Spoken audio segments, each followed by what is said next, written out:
You're seeing the pictures of bloodied protesters facing off with bloodied cops in London during the G20 meetings. Judging from reports from the scene out there, they are mostly anarchists, socialists, or fringe anti-government groups of various stripes.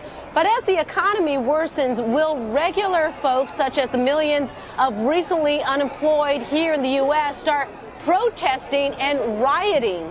Well, we've already seen former homeowners and activists refusing to leave foreclosed homes and protesting in front of bank CEOs' multi-million-dollar homes. And what about all the outrage over bank bailouts and taxpayer money being used for those AIG bonuses?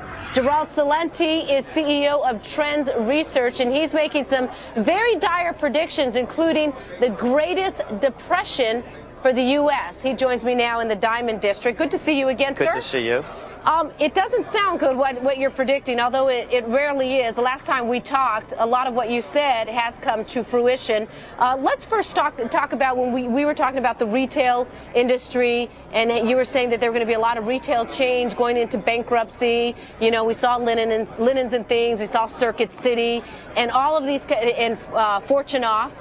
And all of these companies are now, saying, hey, come and lease my space or buy my building at extremely discount rates, which leads me to your article, The Collapse of '09. You're predicting that the retail and commercial real estate bust will be way far greater than what we saw in housing.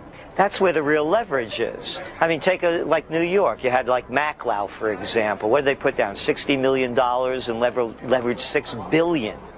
And it's not only the retail sector. How about all the brokerage firms, the banks, all of the consolidations and bankruptcies? Who's going to rent all this vacant retail space? This country's been way overbuilt for a long time.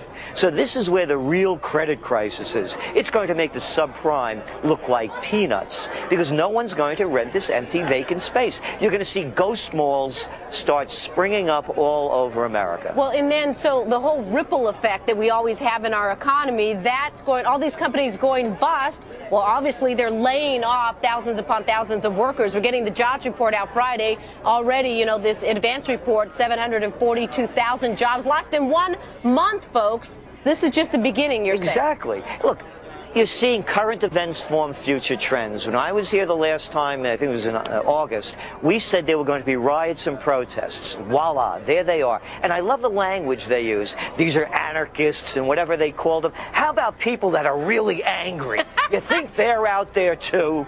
No, people are going to be taking to the streets. They're losing everything. I'm a Bronx boy by birth. And my saying is, when people lose everything and they have nothing left to lose, they lose it. And they're going to lose it with these congressmen and these senators. With this, who came up with this too big to fail mantra? Yeah, you don't like that at all. Why? Well, first of all, I could say with full authority, their mother's not better than mine. And this is supposed to be a free market system. And they're calling it socialism. Rebecca, it's not socialism. By definition, government-controlled capitalism is called fascism.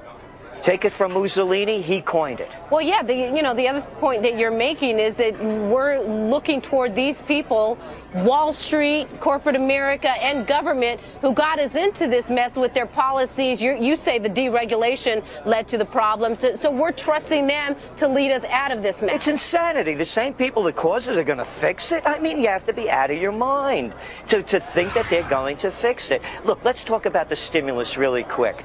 Too big to fail?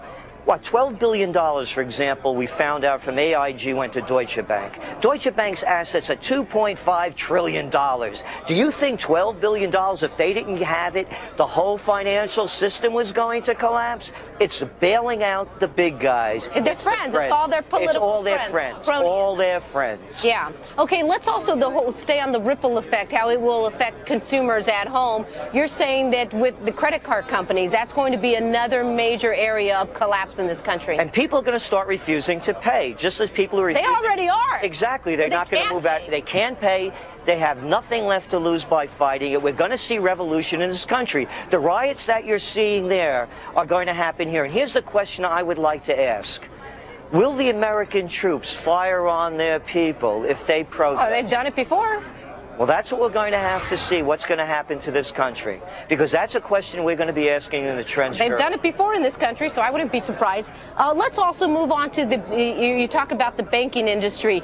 Folks, this guy is so suspicious of the banking industry that you pulled your money out of your bank, and we're talking about a lot of money because you said you had 5 big old bags. Why? You don't have any faith and confidence in this banking system at all?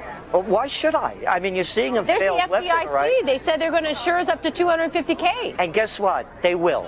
But you just can't get it all at once, like they did in Argentina. It's insured, and by the time you get it out, they'll devalue it. That's what they did in '33 when they called a bank holiday. I love the language, holiday. You can't get your money out. And what did they do? Then they made people turn in their gold.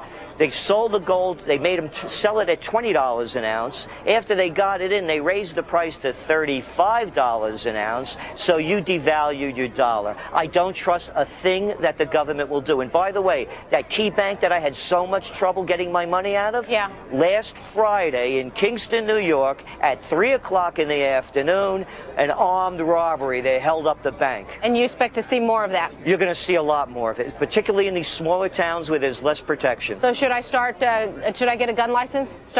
I'm a believer of the Second Amendment rights, and I'm also a close combat practitioner, so I go for the worst.